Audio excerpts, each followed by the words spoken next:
Sangkot umano sa tangkang pangingikil ng grupo ni MRT General Manager Alvy Tangkol III sa Inecon Group ng Czech Republic ang ilang tao mula sa kumpanyang nakakuha ng kontrata para sa expansion at maintenance project ng MRT. Ito ang ibinunyag mismo ni Czech Ambassador Josef Richter sa ikalawang bahagi na eksklusibong panayam sa kanya ng GMA News. Balitang hatid ni June Veneracion, exclusive.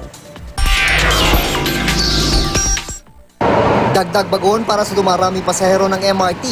Tila simpleng solusyon po. Pero mabusisi ang proseso ng pagpili ng kumpanyang mag-aayos ng operasyon ng MRT. At ngayon, naging komplikado pa yan, lalo't dahil sa akusasyon ng Inecon Group ng Czech Republic na kinikilan umano ito ng $30 million para mapunta sa kanila ang MRT3 expansion at maintenance project.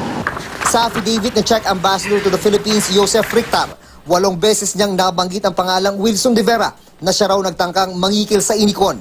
Tauhan daw siya ni MRT General Manager Alvy Tangkol III. There is a guy who extort. This is Wilson de Vera. I think they should concentrate on this man and to find out who is he. Nagulat na lang daw siya dahil matapos di makuha ng Inecon ang kontrata sa MRT maintenance, ibinigay ito ng DOTC sa PH Trams. Pero ang ilan sa mga opisyal ng PH Trams, mga mismong nangikil daw sa Inecon. NBI agent, they told me who was a part of this new company, PH Trans. Manolo Maralit, Marlo de la Cruz, Wilson de Vera, the 3 guys which were at that night to try to pursue Czech company to do the business.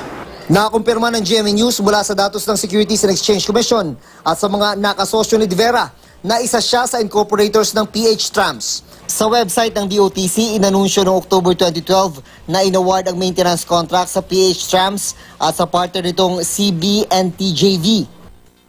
Pero ayon sa nakausap ng GMA News na may alam tungkol sa kontrata, biguro ang PH Trams sa pangako nitong mag-supply ng signaling system sa MRT. Hindi na rin daw nag-uopisina ang PH Trams sa address na nakalagay sa SEC documents ayon sa pamunuan ng building. Sa Facebook page ni de Vera, makikitang tumakbo siya ng mayor ng Calasiao, Pangasinan noong 2013 sa ilalim ng Liberal Party. May mga litrato pa si de Vera kasama ang Pangulo, pero natalo siya. Nang puntahan ng GMA News ang headquarters ng LP, sinabi ng mga nakausap ng GMA News na miyembro pa rin ng LP si de Vera. Hindi pa nakukuha ng GMA News ang parig ni de Vera. Sa pagkakaalam ni Ambassador Richter, he fled the country. When the case erupted, he escaped and he is not here. Sa impormasyong nakuha ng GMA News mula sa isang source sa Bureau of Immigration, isang Wilson de Vera ang umalis sa bansa noong September 18, 2013. Ilang buwan makaraang pumutok ang kontrobersya sa Inecon. Di pa siya bumabalik. Sa panayam naman ni Winnie Monsod sa programang Bawal ang Pasaway na ipalalabas sa GMA News TV. Hindi ako nagpunta sa bahay nitong si Ambassador Richter, hindi ako nagpaibigan sa kanya, at wala kaming pinag-usapan dahil wala ako doon. Kung ano man ang napag-usapan na nitong si Wilson de Vera, ay wala akong kinalaman doon. Profesional lang din daw ang kanilang ugnayan ni de Vera.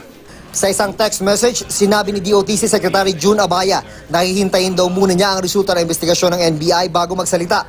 Itinanggi niya rin ang akusasyon ng Czech Ambassador na nagtaas siya ng boses.